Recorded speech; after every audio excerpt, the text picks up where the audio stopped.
we're going to start with our first guest, our guest of the show today. We've got the one and only Miss Ashley Nicole Moss is on the Hi, show. hi, hi, hi. How are you doing? I'm good. I'm good. How are you doing? Long time no see. Long time no see. You are a true friend of the program. This is your third appearance on here, so we gotta give it up for that. So for people who don't know, if you've been under a rock, she is one of the co-hosts of Paper Route, which is on Mondays and Thursdays on the I Am Athlete YouTube. You're also on a Sirius XM radio, and you got a massive Twitter following. I can only imagine what your Twitter mentions look like just from the stuff that you retweet. I know it's hell. My shit is hell, so I know yours is like times 50. So, Right. so yeah. So tell me everything that's been Actually, going on with you. I actually I don't know if you done like the whole, I don't know how the ramifications on like your mentions, like where you only see Yes. mentions from, yeah, I had to do that because mine were out of control. Like you Yeah.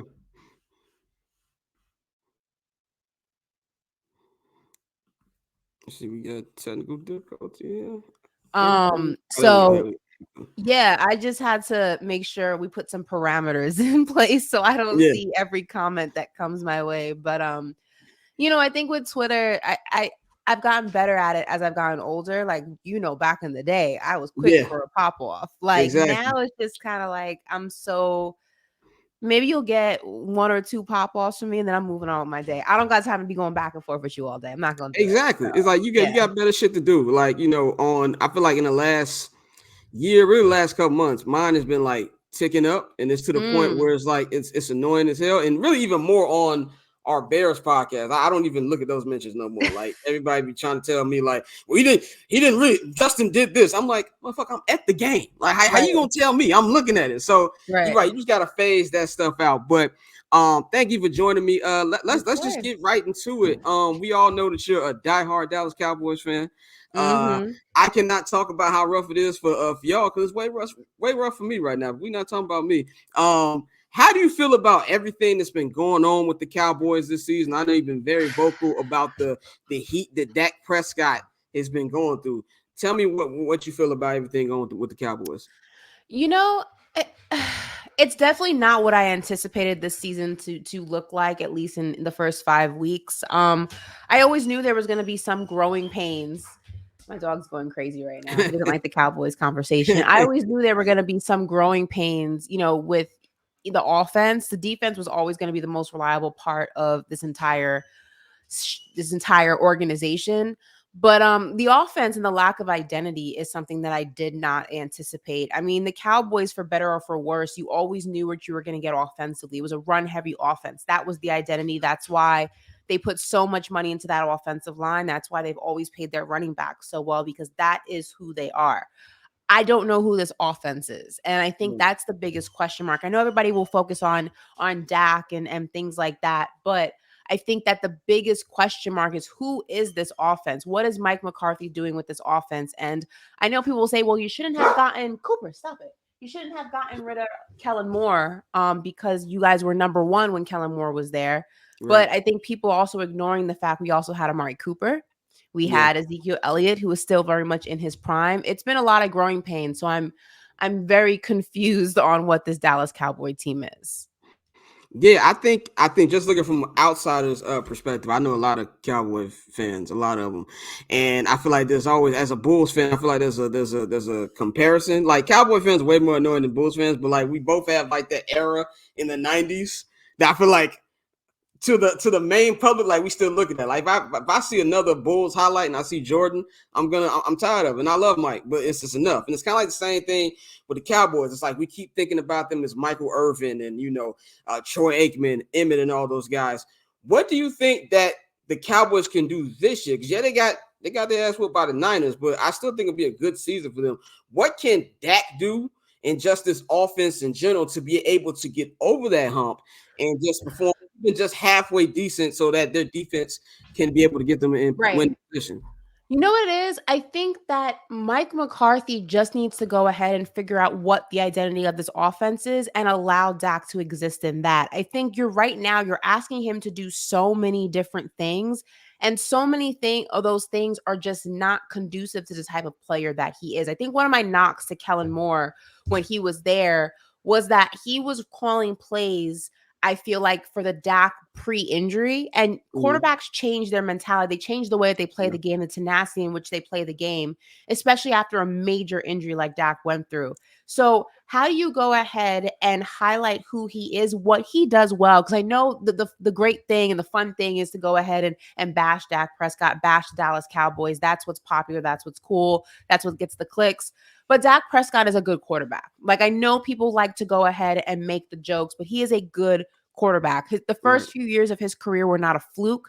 Even the bad years of his career, where he did do a lot of good things, but statistically wasn't his best, he's still a good quarterback. Tap back into that. Tap back what he does well and figure out how we can capitalize off that. The next 3 weeks of this season, when we play the Chargers, the Rams, and then the Eagles after the bye, I feel like will determine exactly who this Cowboys team is. The 49ers just had our number. Yeah, and definitely. And I feel like even with the Niners, it's like, I feel like once they, because both the Cowboys and the Niners have those very aggressive defenses, to the point where, like, if you even make a play or two that's wrong, you're gonna be out the game very early. It just felt like that game got a little bit away from the Cowboys. That's part on my Cowboys question. Do you think that Dak A little bit, more like a lot of bit, but I'll give you that. Thank you for that. I appreciate that. I was being generous. Do you think that Dak has lost any confidence in his ability to lead this team? No. I think Dak has a character where he's overly optimistic. Like, you would think that somebody who's just been through so much in their life, and it plays for the brightest football team in terms of media, just eyes and awareness and scrutiny, would have some sort of a negativity in the air about them and a negative aura about them. And Dak is the polar opposite. I think that he still believes he's the leader for this football team, but I think more importantly, the locker room still believes that he's the leader for this football team. Like, I know people want to say, oh, Dak's not the guy. Those guys in the locker room wholeheartedly believe he's the guy. And I think that sometimes is more important than what you believe yourself. Because once you lose the locker room and the belief of the guys in that locker room, it doesn't matter if you think you're Tom Brady. If they don't think you're Tom Brady, then you guys are constantly like this. So even if Dak is not feeling his best, that locker room, that coaching staff, Jerry Jones, they believe in him. And that makes all the difference. And I think the Cowboys are going to be fine. It's week 6 now. Yeah, I think that we're the first month of football is always the oddest. Like, the craziest things happen. Slow starts for really good teams. Everyone knows, like, October football, November football. That's when we start really breaking away from the packs. Yeah, exactly. Let's talk about the rest of the NFL. We had a conversation on the show last week, or actually on Monday, about who we think is the best team in the NFL. We kind of all overwhelmingly said the San Francisco 49ers. Do you think it is the Niners? Is it the Philadelphia Eagles? Or maybe it's a team that we're not thinking about? Bill Parcells famously said, you are what your record says you are, right? Yep. So the record says that the Eagles and the 49ers are the best teams in football. Now, will that be the case in week 10? Will that be the case in week 12, in week 15?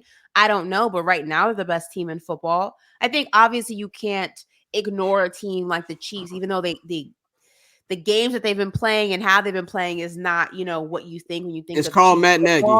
Yeah, but you know what? They're figuring out a way to win, and that's a testament of a really good football team. Even when you're not playing your best football, you still figure out a way to win the game. So you always got to think about those teams. The Chargers are still a really good football team, even though they go through some growing pains. The Baltimore Ravens, but if we're talking about the best right now, I got to give it to the 49ers and the Eagles. Unfortunately, the Eagles, but I got to give it to them. The record is what the record is. Record is what the record is. I definitely think that the Eagles will be around too. I think the thing that's kind of off me, the Eagles, is just how they've been adjusting without their coordinator. But like you said, it's so much football left. I'm pretty sure they'll get all of that together. Let's pivot to basketball a little bit. Okay. Las Vegas is like become like a hotbed in sports right now. We know the Las Vegas Aces are up 2-0 in the WNBA finals. They're one win away from going back-to-back champions. I've seen like the atmosphere that you've seen at these games, Tom Yeah. Brady being there, LeBron being there, rumors of there being an NBA team there with LeBron and Shaq want to host it. And we also hear about, the A's potentially moving from Oakland to Vegas. What do you think about like Poor this? I feel Oakland. like this, yeah, poor they losing everybody. Like I God, feel poor bad. Oakland. They losing everybody. Even though the words across the street still two different things. I've been told from some of my Bay Area friends that it's still different. So I'll let Yeah. them have that. But what do you think about like kind of like the new era, I guess you want to call, or the birth of a sports era in Vegas? Do you think that's something that's good for sports? Yeah, and I mean, I think it was bound to happen, right? I think the minute that sports gambling and sports betting became more and more prevalent in sports, it was only a matter of time before Vegas became the next hub. Um, I think it's the perfect city for it. I think that, from a nightlife, just from an aesthetic standpoint, it makes perfect sense. Also, like if you're into real estate, which I am, like I'm low key a real estate nerd. The real Okay. estate market in Vegas is booming right now. I Yeah. mean, so many people are leaving California to go to Vegas because you They can get all a need to lot leave, by more the for way. your money. So, Everybody leave California, please. Leave yeah, Las like Vegas. so Make many. things easy for me. Who was it that I was with? Mark Wahlberg just left California Yeah. to move to Vegas with his family and has this massive compound out there. Obviously, Mayweather's lived out there forever. So, Yeah. from multiple angles, Vegas is next up. I mean, F1 goes to Vegas every year now. That's coming in November. You have all these residencies that have been popping up there. Usher, Adele, Christina Aguilera. Like it's Vegas makes sense. So Yeah. I'm sorry for Oakland, but Vegas, Oakland, It's a good move. Right, exactly. It's a good move. I think even when I went to Vegas for I've been in Vegas more time I count. I feel like when you live in LA, that's like Disney World for like LA niggas. Like It's just go probably to shorter, isn't it? Vegas. Like an Yeah. hour? If you're with somebody who doesn't give a fuck about speeding, you can get there in about 3 hours. Anything else, it might be a little longer. But I feel like just the area, like when I went for the draft last year, it just felt live, and I'm like, this is the kind of energy that you need here. And I feel like an NBA team would be great if it went, not if, but when it happens. It's just a matter if it's going to be LeBron or Shaq. Speaking of LeBron, speaking of the NBA, we're about 2 weeks away from the season starting. We've got the big Damian Lillard trade. Now, this is the thing. We have a running joke on this show where we say that concludes our NBA coverage for the day, and it'll be like a 5-minute segment because we all just so football entrenched right now. Right. How would you get somebody like me who I don't really care about this up, like it's really till like after Super Bowl? Like, what would you say to get people to get excited about this upcoming NBA season? You know what? I think that's what the whole ideology behind the in-season tournament. Now, if you're a true basketball fan like myself, that pisses you off because it's Yeah. like it's a meaningless tournament, it's a meaningless Yeah. trophy. But I understand what they're trying to do, the rationale behind it. But I think that listen, the storylines in the NBA are crazy this year. The East just has been completely shaken up. The West is completely shaken up. I feel like this is a more evenly dispersed NBA than we've seen in a while. I think back in the day, you kind of always knew it was going to be the Heat, the Warriors, in the end, and then, Right. At one point it was going to be Boston and the Lakers, Boston. Like this year, it's anybody's game. It could be Yeah. Boston, it could be Milwaukee, it could be Phoenix, it could be Denver, it could be Miami. It could like you never know. There's so many storylines and there's so much more talent dispersed all over the league. And although early basketball competitive wise isn't the most slam dunks and you don't get Right. all Yeah. of that, it is interesting to see how some of these teams are starting to gel and starting to like work together after a very long off season. And also, I mean, with the Damian Lillard situation, Drew Holiday and Boston now, they play each other for the first time very early in the season in Yeah. November. You definitely don't want to miss that. I just feel like there's a lot to like dive into very early this NBA season. Definitely. I want to bring my man JR Bang in for this part. It's actually still NBA, but we were had a conversation on this show. Actually like 2 weeks ago at this point now. We were talking about the Giannis thing, and we said that Giannis is like when he's telling people that, I'm not signing this contract. It's Yeah. like right before your girl start telling you ain't doing certain things and she get ready to leave your ass. Now, granted, even though they got Dame, he is still not signed that extension. Do you think that this is something where he's still putting pressure on the Bucks? Like, yeah, that was cute, but I still might get up out of here.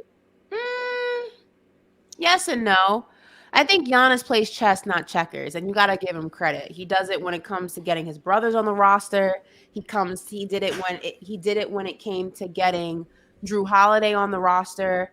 Remember Drew Holiday? There were a lot of teams on the radar to get Drew Holiday. Milwaukee was Yeah, not one of them. And yeah. Giannis, the little tidbits of information about if he was going to stay in Milwaukee, is he going to resign? Where is he going? And Drew Holiday shows up in Milwaukee, and now he signs his extension. He's kind of doing the same thing with Damian Lillard, dropping those little breadcrumbs throughout the season, saying, "Well, if they're not competitive, I'm not going. If they're not this, I'm not going." Do I think Giannis stays in Milwaukee now that Dame's there? Yes. Okay, long term. I, Yes. I think I just love how he is putting the pressure on them. And one thing I like about Giannis is he goes up there, he tells these dad jokes and shit like that, which is cool. But he's a killer. He's a Yes. very cool, calm, collected killer, and that's what I like about it. But Ben, you had a question for Ashley. I'm gonna give you the floor.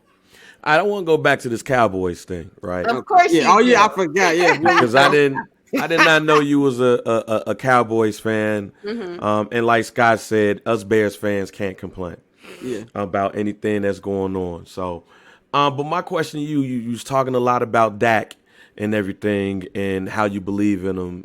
And I don't think Dak is a bad quarterback, right? And I Right. think you can still win with and you can win the Super Bowl with folks like Dak, right? But my question is that yes, does the team believe in him? Yes, but is there a dog on the Dallas Cowboy team outside of Dak on the offensive side of the ball that can really take the team on his back and get them where they need to be? And who is that dog? It's a good question. I mean, you would think it'd be CeeDee Lamb, right?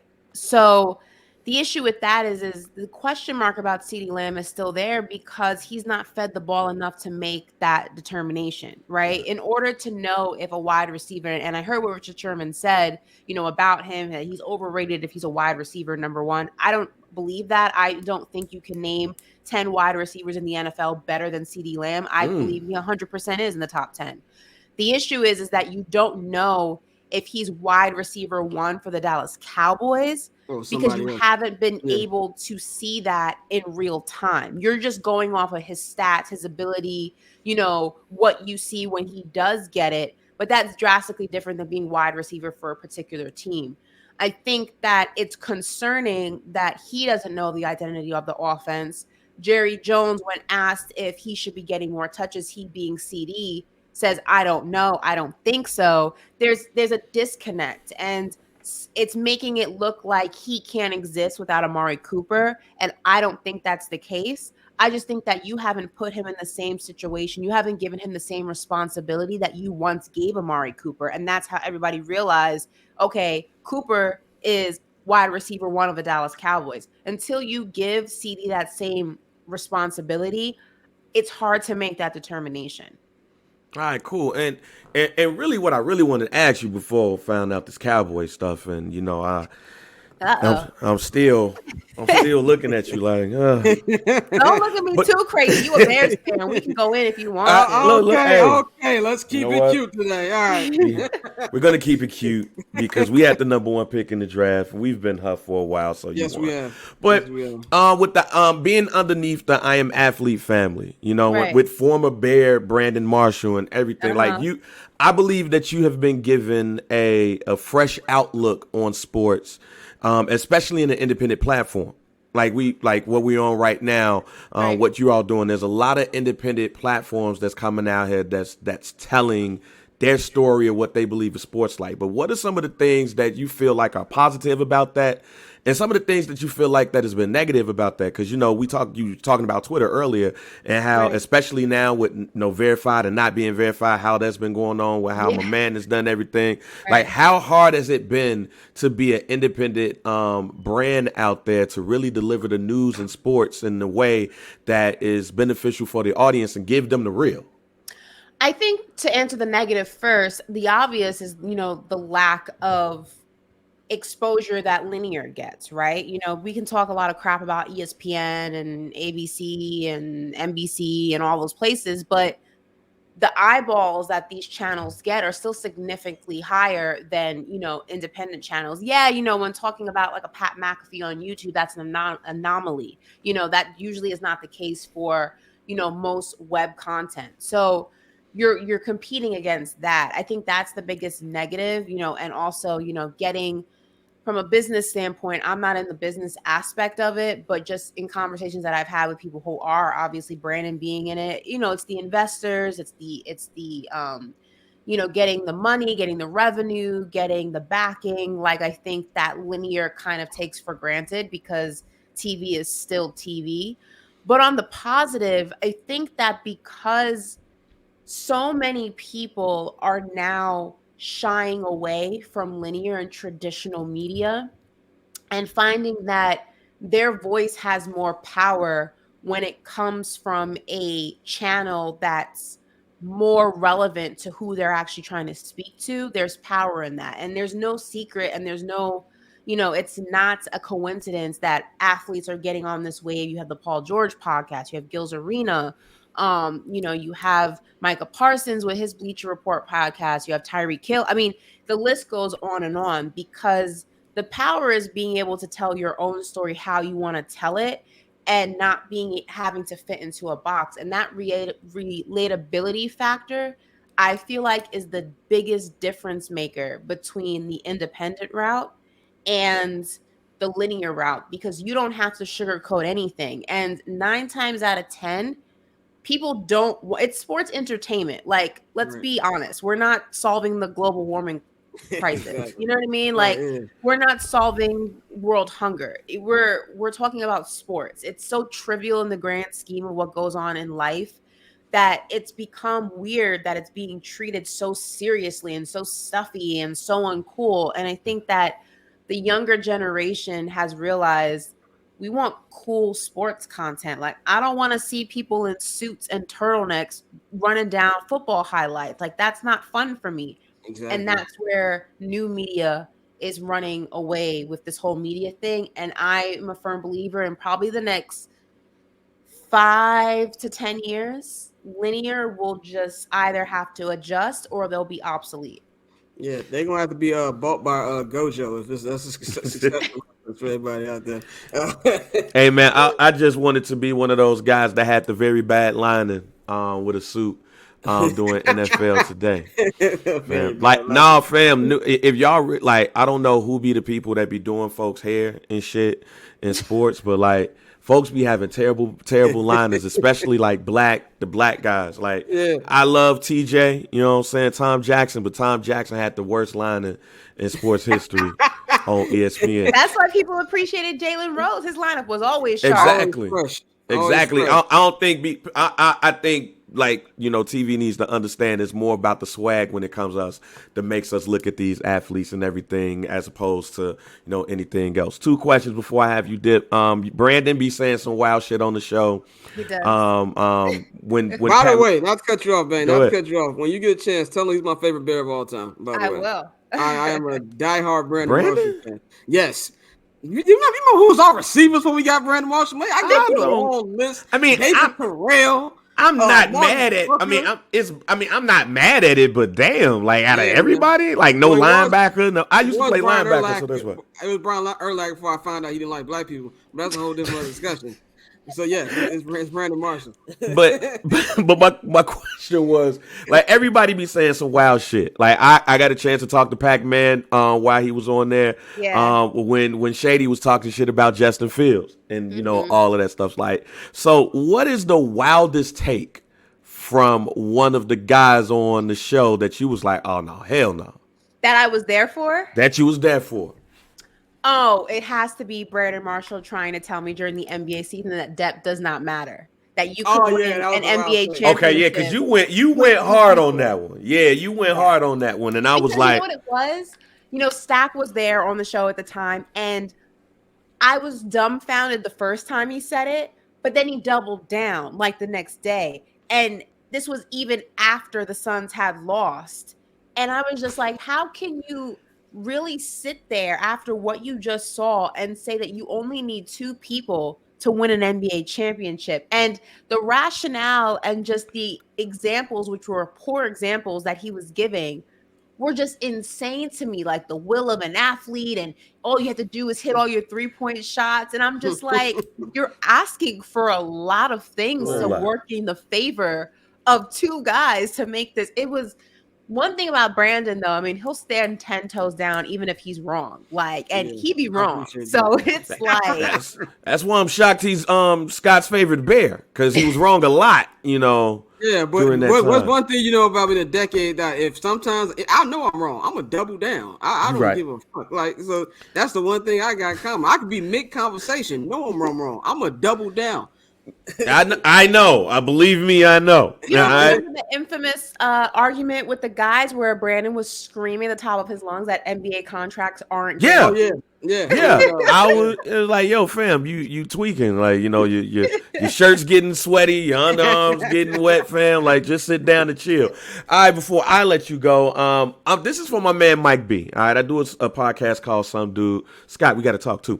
I do a podcast called Some Dude, and my man Mike is a diehard Cowboys fan too, right? And I was trying to talk him off the ledge because he feels like if the Chargers defeat the Cowboys, like it's a wrap for the season. And I think I talked him off that ledge, right? Mm-hmm. But the reason why I talked him off that ledge is because I think Micah Parsons is probably going to have let's just say a historic game against the Chargers, so to speak, right?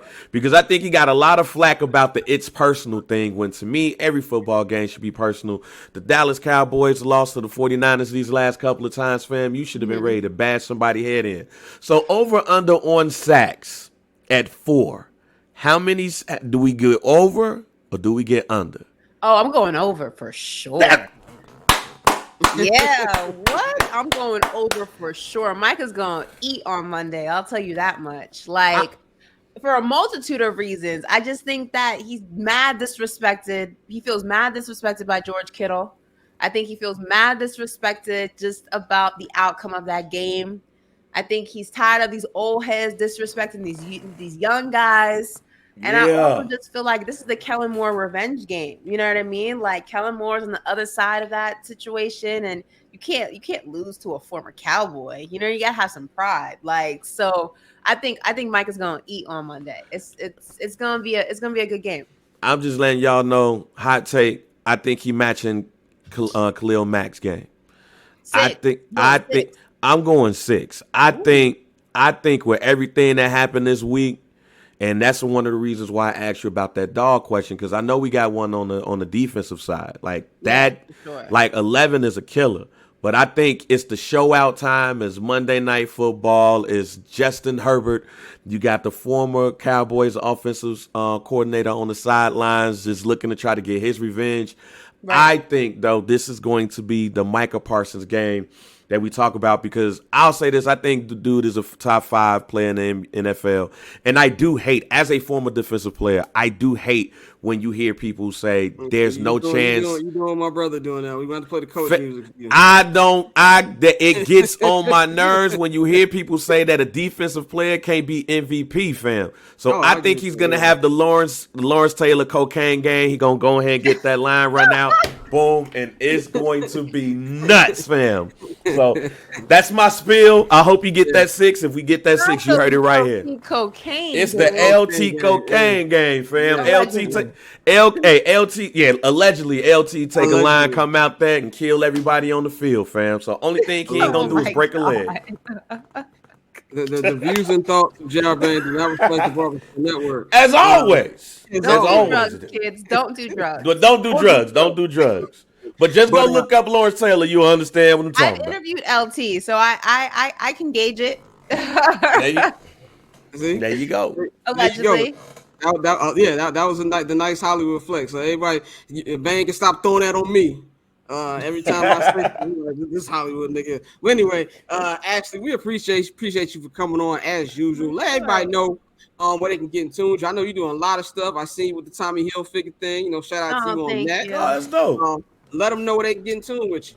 You guys can just follow me on social right there at Ash Nicole Moss, Twitter and Instagram. It's the same handle. And then obviously we do Paper Out Monday through Thursday on the I Am Athlete YouTube page, and also it airs on SiriusXM. So Definitely. We appreciate you, G. Thank you for coming on. thank you for having me, guys. Y'all have a good weekend. No Hey. doubt. Bye.